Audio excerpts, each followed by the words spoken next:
Di dalam Tuhan kita semua baik, amin. Happy birthday and happy anniversary untuk Maisi yang ke-14. Ya, ada di sini yang usianya sekarang 14 tahun? Oh itu 14 tahun ya? Ada di sini yang usianya betul-betul 14 tahun, bukan ngaku-ngaku 14 tahun.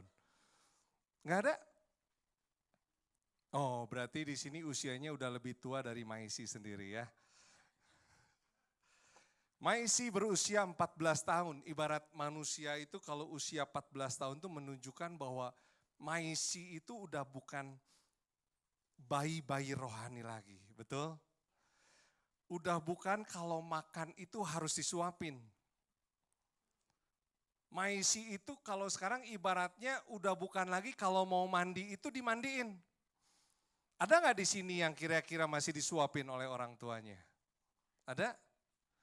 Atau bahkan kalau mandi masih dimandiin sama orang tuanya, ada nggak? Nggak ada ya. Kenapa? Karena sudah bukan anak-anak lagi. Tapi di usia 14 tahun juga memang belum dikatakan dewasa. Jadi 14 tahun ini tuh generasi muda di antara bayi-bayi dan di antara dewasa gitu ya. Jadi statusnya tuh di tengah-tengah. Nah biasanya kalau usia 14 tahun itu apa? Masih labil. Seringkali tidak konsisten. Mudah untuk berubah pikiran, betul nggak? Mudah sekali dipengaruhi oleh hal-hal yang baru. Jadi kalau ada sesuatu yang baru biasanya suka pengen mencoba. Nggak tahu itu benar atau enggak. Nggak tahu itu baik atau enggak. Betul nggak? Yang sudah punya pasangan juga mungkin seringkali coba-coba pengen yang baru. Ganti pasangan, pengen coba-coba. Itu biasanya di usia-usia seperti ini seringkali terjadi seperti itu. Ya. Nah, ditambah lagi dengan keadaan dunia saat ini yang semakin hari tidak semakin baik. Harus hati-hati ya teman-teman semua ya. Sekalipun sekarang teknologi itu udah sangat canggih, udah sangat berkembang. Sekarang sesuatu itu sekarang udah sangat gampang. Informasi yang kita dapatkan itu begitu mudah, kita tinggal buka handphone, kita udah bisa tahu informasinya. Tapi justru itu harus hati-hati semua. Kenapa? Karena kalau tidak hati-hati, maka iblis akan memakai semuanya itu untuk mengikat saudara semua, untuk mengikat teman-teman semua di sini, untuk menjebak. Sehingga saat kita terjebak, maka kita akan dihancurkan oleh iblis. Oleh karena itu saya mau pesankan, kita perlu senantiasa kuasa Tuhan untuk boleh melindungi setiap kita dari tipu daya iblis. Dari pengaruh-pengaruh yang tidak baik yang ada di dunia ini. Gimana caranya? Kita harus lawan iblis. Cara melawan iblis yaitu dengan apa? Dengan senjata Allah, yaitu firman Tuhan. Lawannya dengan apa? Firman Tuhan. Nah, sudah siap siang hari ini kita terima firman Tuhan? Siap belajar firman Tuhan? Puji nama Tuhan. Siang hari ini saya diberikan tema oleh pengurus Maisi yaitu Holy Map. Apa itu Holy Map? Holy artinya apa? Kudus. Kalau map artinya apa? Peta.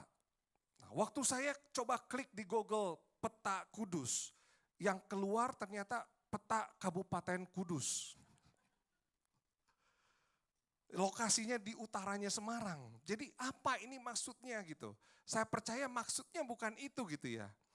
Ternyata Holy Map itu artinya peta perjalanan rohani kita. Peta perjalanan iman kita. Dan siang hari ini kita mau sama-sama belajar tentang hal ini. Supaya kita bisa mengerti bagaimana peta perjalanan hidup kita. Kita sama-sama buka ayatnya di dalam Mazmur 119 ayat 105. Ini ayat yang sudah sangat terkenal sekali. Semua bawa Alkitab? Semua bawa Alkitab atau Alkitab? Atau Alkipet? Enggak apa-apa, yang penting itu isinya firman Tuhan. Tapi biasanya di handphone itu aplikasi Alkitabnya dihapus karena storage-nya udah penuh. Aplikasinya udah penuh. Ya, kalau saya selalu ada aplikasi Alkitab ini. Yuk kita sama-sama baca ayatnya dalam Mazmur 119 ayat 105. 1, 2, 3. Firman-Mu itu kakiku dan terang bagi jalanku. Firman-Mu itu pelita bagi kakiku dan terang bagi jalanku. Nah, sebelum kita masuk ke dalam pembahasan ayat ini, saya ingin menunjukkan sebuah gambar ya yang ada di foto ini. Kira-kira tahu nggak ini gambar apa? Waduh, siapa tadi yang jawab? Kesya langsung jawab, labirin. Dapat hadiah deh. Ada nggak hadiahnya di sini ya?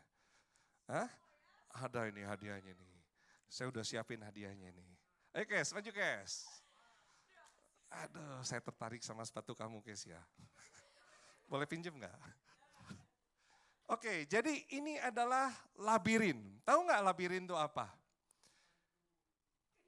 Lika-liku kehidupan. Ada yang tahu labirin apa? Labirin itu betul ya, suatu tempat yang penuh dengan jalan. Dan lorong-lorong yang berliku-liku dan banyak simpangannya. Simpang siur, itu yang namanya labirin. Ada yang udah pernah masuk ke taman labirin? Siapa yang boleh angkat tangannya yang udah pernah? Sudah pernah ya? Wah. Kalau saya katakan labirin ini kurang lebih sama seperti hutan. Ya di mana banyak sekali terdapat jalan-jalan. Ada banyak juga lorong-lorong di antara pepohonan-pepohonan yang tinggi. Nah, sesuai dengan konsep acara kita hari ini, yaitu The Jungle, di dalam hutan. Ya saya lihat di sini banyak sekali pemburu-pemburunya di hutan. Tapi saya nggak melihat di sini orang utannya di mana gitu. Ada nggak di sini yang berperan jadi orang utan? Ada nggak? Hah?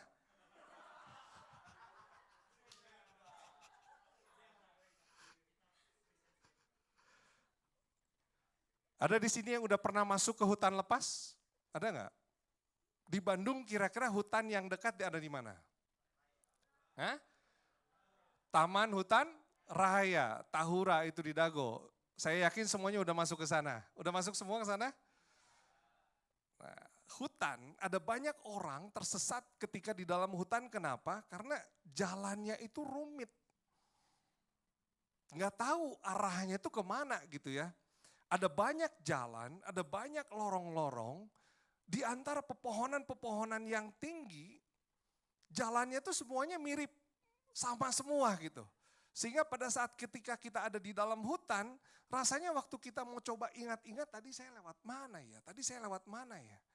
Kalau Tahura sebetulnya udah dibikin ya jalurnya ya, bahkan ada banyak tanda-tandanya. Tapi kalau ada di dalam hutan yang lepas, seringkali pada saat kita ada di dalam hutan, kita tidak tahu arah pulang kemana, arah keluar kemana. Karena semuanya itu mirip. Nah begitupun saya gambarkan tentang hutan itu yang simple aja, yaitu labirin ini. Ya sama, ya labirin juga nggak mudah untuk cari jalan keluarnya.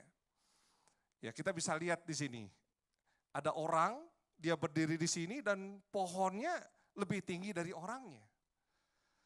Ya ketika ada di dalam labirin itu, seringkali kita juga susah untuk cari jalan keluar. Kita coba susurin jalannya, tetapi tiba-tiba mentok ada pohon yang tinggi. Waktu kita belok ke sini, tiba-tiba juga buntu jalannya gitu ya. Nah bukankah ini sama dengan perjalanan hidup kita? Sepertinya kita sudah berusaha untuk terus berjalan. Sepertinya saya sudah berusaha sekolah dengan baik. Sepertinya saya sudah berusaha untuk bekerja dengan baik. Saya melayani Tuhan dengan baik. Saya sudah mengikut Tuhan dengan baik. Tetapi kenapa kok jadinya tuh seperti kita tuh di dalam labirin. Kita selalu berputar-putar di tempat yang sama. Kita tidak pernah maju. Kita tidak pernah mencapai tujuan akhir kita. Karena kita hanya berputar-putar aja. Kita tidak tahu kemana arah yang benar.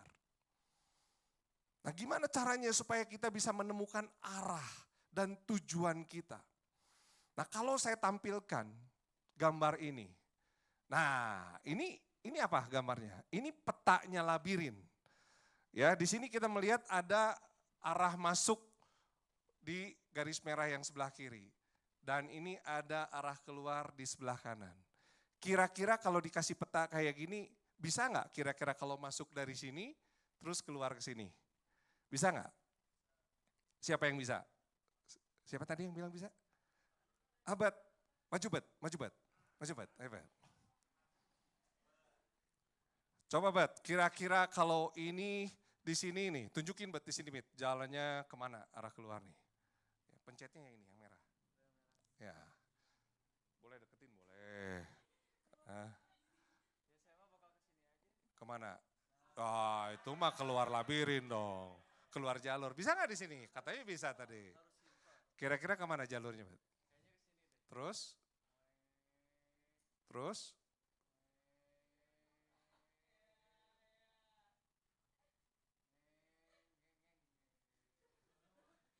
Ah, mentok, Bet. Susah ya, Bet ya? Tapi bisa nggak kira-kira? Bisa. Terima kasih, Bet. Dapat ini, Bet. Dapat juga nih.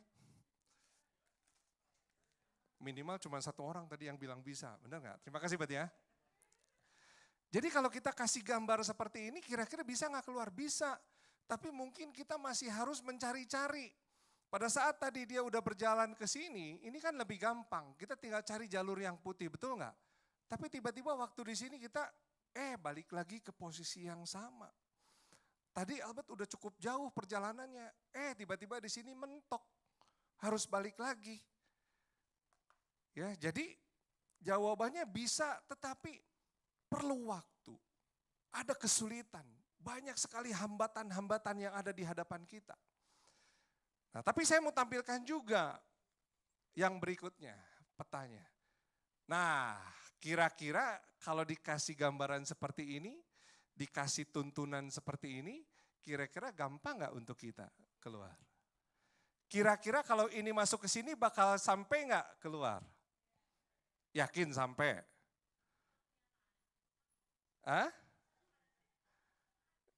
Kenyataannya susah. Tapi kita bawa peta itu, di sini saya belok kanan. Oh, di sini saya belok kanan. Saya di sini belok kiri. Kalau kita mengikuti jalur ini, dituntun sesuai dengan garis merah ini, kira-kira kita bisa sampai nggak di sini? Ya, jadi selain kita memerlukan peta, kita juga perlu tuntunan. Supaya kita bisa mengikuti jalan yang benar. Sekalipun kita sudah punya peta, tetapi kalau nggak ada tuntunan, seringkali kita menghadapi kendala-kendala yang ada. Masalah-masalah yang ada. Dan akibatnya pada saat kita menghadapi itu, kita akan menjadi frustasi. Bahkan kita hanya diam di tengah-tengah di sini. Saya sudah tidak menemukan lagi jalan keluar. Tetapi kalau ada tuntunan seperti ini akan memudahkan buat setiap kita untuk kita melalui jalan itu. Tapi pertanyaannya, kira-kira kalau udah pakai tuntunan seperti ini, kira-kira kita bakal sampai keluar enggak? Belum tentu juga, saudara. Kenapa? Karena pada saat kita di tengah-tengah, seringkali kita berhenti, kita sudah kehabisan tenaga, kita sudah kehabisan pikiran untuk kita terus berjalan. Kita merasa lelah, kita merasa capek, sehingga kita tidak meneruskan perjalanan hidup kita. Dan yang lebih bahaya ketika kita ada di tengah-tengah ini, kita mungkin juga ketemu dengan orang lain yang mungkin juga membawa peta. Dan dia katakan bahwa peta kamu itu salah. Waktu kamu bilang, saya keluarnya di atas, tidak. Di sini nggak ada pintu, saya udah lihat. Tapi pintunya ada di bawah. Seringkali yang terjadi apa? Kita mulai terpengaruh di sana bahwa, ternyata apa yang saya yakini ini salah. Sehingga kita mulai mengikuti orang lain. Kita mulai mengikuti pengaruh orang lain. Dan ketika kita terus berjalan, ternyata gak pernah ada jalan keluarnya. Kenapa? Karena kita mengikuti petunjuk yang salah. Dan itu yang seringkali membuat kita menjadi frustasi. Tenaga kita udah habis. Pikiran kita udah habis. Perasaan kita udah habis. Yang akhirnya apa? Akhirnya kita menyerah. Kalau kita di dalam labirin masih oke, tetapi kalau di dalam hutan menyerah maka akan menuju kepada kehancuran. Ini yang selalu iblis lakukan, saudara. Bagaimana iblis berusaha untuk mempengaruhi setiap kita. Saat kita membawa peta holy map tadi. Ternyata iblis katakan jalan yang kamu tempuh itu salah. Petunjuk yang kamu itu salah. Yang ini yang benar. Dan seringkali kita terpengaruh, saudara. Untuk hal-hal yang seperti itu. Nah tadi kita baca ayatnya. Firman-Mu itu pelita bagi kakiku dan terang bagi jalanku. Saya mau sampaikan bahwa hidup adalah perjalanan.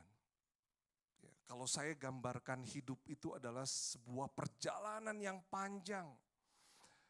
Pertanyaannya, kira-kira apakah kita tahu nggak ujungnya di mana? Saudara tahu hidupnya ujungnya di mana? Setiap manusia ujung hidupnya di mana? Di kematian. Ada di bumi baru. Ujungnya itu manusia itu hidupnya di Pandu. Atau di Kerkhof. Itu kalau orang-orang Bandung, betul nggak seperti itu? Nah pertanyaannya kita tahu nggak ujungnya kita di mana? Seringkali ada banyak orang nggak tahu. Tujuannya dia hidup apa? Ujungnya itu ada di mana? Nah pertanyaan yang kedua, apakah kita tahu arahnya kemana? Apakah kita tahu setelah kita mati nanti arahnya itu ke kiri atau ke kanan? Apakah kita akan masuk ke surga atau kita akan masuk ke neraka? Nah kira-kira saudara tahu nggak arahnya kemana hidup saudara nanti? Saudara tahu? Saudara yakin kemana? Ke surga? Ya, puji Tuhan. Kalau kita tahu dan kita meyakini bahwa tujuan hidup kita ke surga setelah kita mati nanti. Tapi ada banyak orang dia tidak tahu kemana mereka setelah nanti mereka mati. Ada banyak orang yang tidak tahu. Apakah kita tahu kondisi jalannya itu seperti apa? Bagaimana kita nanti setelah nanti menikah? Bagaimana nanti setelah kita punya keluarga? Bagaimana nanti kita setelah punya anak? Ada banyak orang tidak tahu apa yang akan terjadi. Kita pun juga mungkin merasa kadang tidak tahu. Apakah jalannya enak atau enggak? Apakah nyaman atau enggak? Apakah kita tahu juga apa yang ada di depan kita?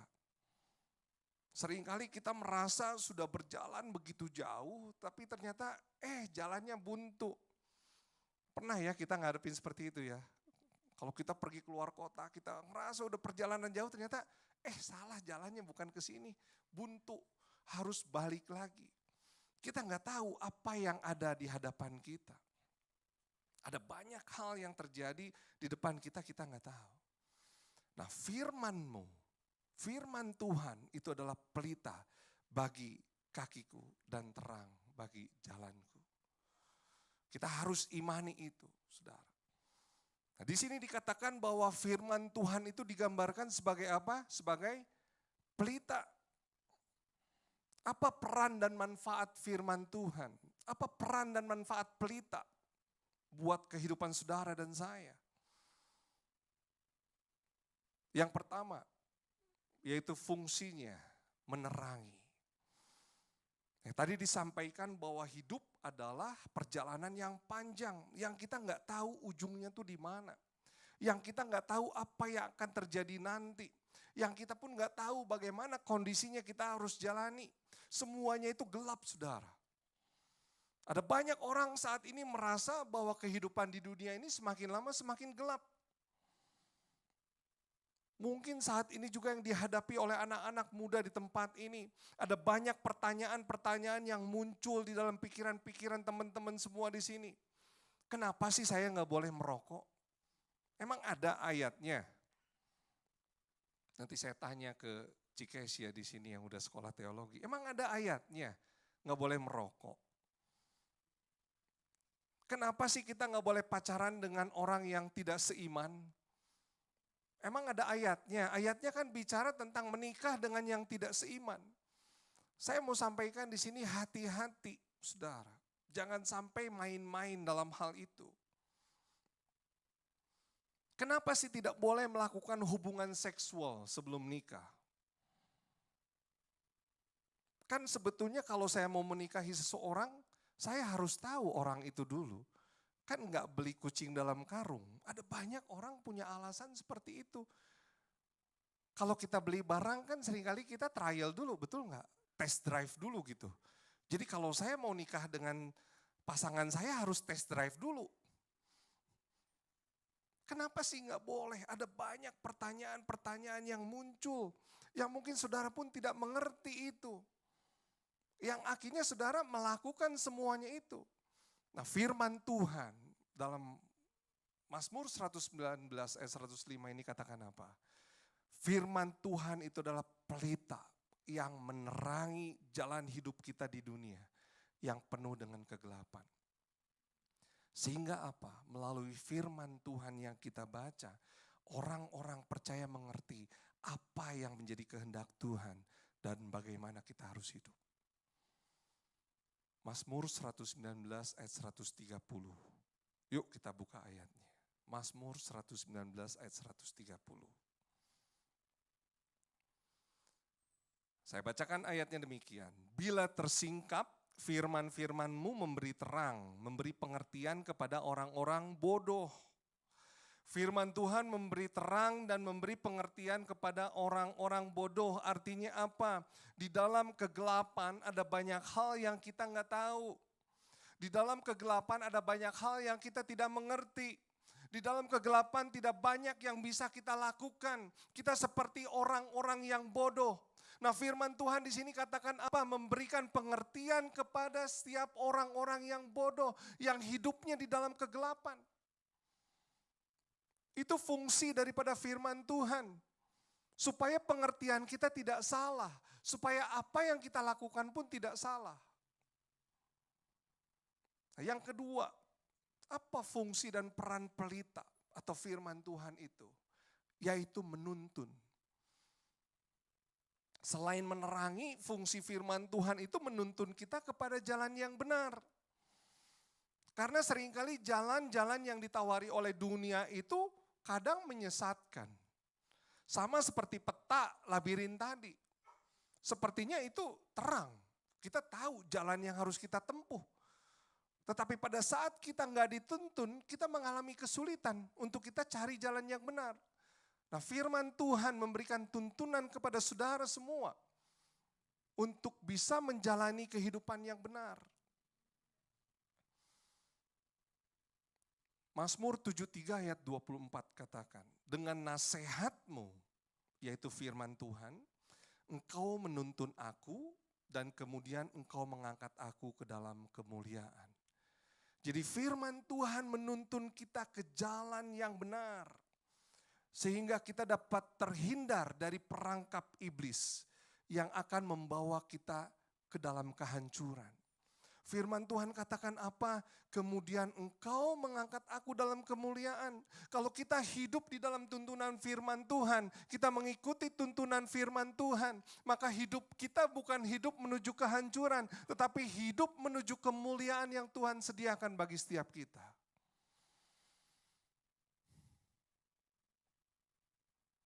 Sama seperti seorang anak. Seorang anak kecil pada saat dia disuruh jalan, dia bisa melihat jalan. Dia tahu jalan pulang ke rumah. Tetapi pada saat dia disuruh pulang sendiri, berjalan kaki, dengan dia didampingi, dituntun oleh orang tuanya, kira-kira mana yang si anak kecil ini merasa aman? Mana yang si anak kecil ini merasa nyaman? Saya yakin bahwa anak ini meskipun dia tahu jalannya, tetapi dia akan merasa aman dan nyaman ketika dia dituntun oleh orang tuanya. Betul nggak? Begitupun juga setiap kita saat ini.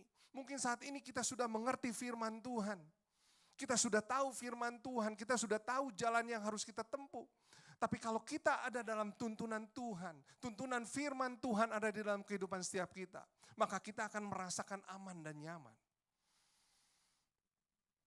Jadi firman Tuhan selain dapat menerangi jalan kita, Alkitab juga dapat memberikan tuntunan untuk kita boleh menjalani kehidupan setiap kita. Sehingga kita tidak akan tersesat. Amin. Nah, bagaimana pelita itu berfungsi untuk menerangi dan menuntun? Firman Tuhannya sudah ada. Fungsinya sudah kita tahu, menerangi dan menuntun. Tapi bagaimana firman Tuhan itu bisa di dalam kehidupan kita berfungsi? Matius 5 ayat 15 katakan apa? Lagi pula orang tidak menyalakan pelita, lalu meletakkannya di bawah gantang. Sebab hanya orang, melainkan di atas kaki Dian sehingga menerangi semua orang di dalam rumah itu. Bagaimana pelita berfungsi untuk menerangi dan menuntun? Pelita itu jangan diletakkan di bawah gantang. Pelita itu harus diletakkan di mana? Di tempat yang tinggi. Supaya apa? Supaya terangnya itu kelihatan. Kalau kita bawa pelita, tetapi kita simpan di bawah, ditutupi oleh gantang. Firman Tuhan katakan itu orang-orang yang bodoh. Tetapi kalau kita bawa pelita, kita tempatkan di atas, itu akan menerangi jalan yang kita lalui. Apa maksudnya? Maksudnya Tuhan mau supaya firman Tuhan yang ada di dalam diri kita, jangan hanya disimpan saja. Tetapi kita harus letakkan firman Tuhan di atas pikiran kita. Firman Tuhan harus diletakkan di atas akal budi kita. Firman Tuhan harus kita akui memiliki otoritas firman Tuhan di dalam kehidupan setiap kita. Firman Tuhan harus kita tempatkan di atas kepandaian kita sendiri. Sehingga bukan pikiran kita sendiri yang terjadi, tetapi biarlah pikiran daripada firman Tuhan. Kehendak Tuhan yang terjadi di dalam kehidupan setiap kita. Sehingga kita bisa percaya pada saat kita boleh berjalan bersama dengan firman Tuhan, maka firman Tuhan itu akan menerangi jalan yang kita lalui. Tapi lebih daripada itu, firman Tuhan akan menuntun kita kepada jalan yang benar. Pertanyaannya, sudahkah saudara meletakkan firman Tuhan sebagai pelita di dalam kehidupanmu? Kalau belum, saya undang. Mari, jadikan firman Tuhan adalah sesuatu yang sangat penting di dalam kehidupan setiap kita. Jadikan firman Tuhan itu pelita, maka hidupmu juga akan menjadi terang. Dan terangmu bercahaya di depan banyak orang. Amin. Puji Tuhan, kiranya firman Tuhan boleh menjadi kekuatan setiap kita. Saya undang untuk bangkit berdiri. Kita menaikkan pujian, firman-Mu pelita bagi kakiku.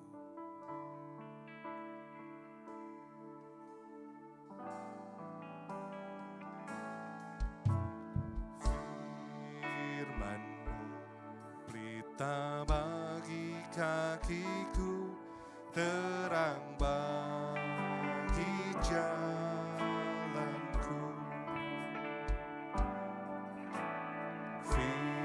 Firman-Mu pelita bagi kakiku, terang bagi jalanku.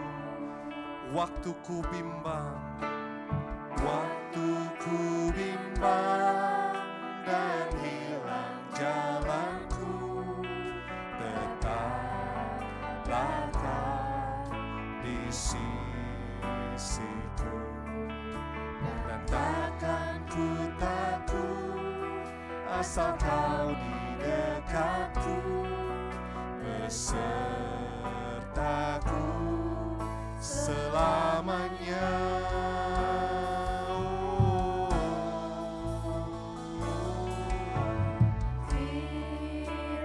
Nyatakan dengan imanmu saudara semua, bahwa firman Tuhan adalah pelita setiap kita. Firman-Mu Tuhan, firman Tuhan akan memberikan terang bagi setiap kita. Firman Tuhan juga akan menuntun setiap kita kepada jalan yang benar. Waktu ku bimbang,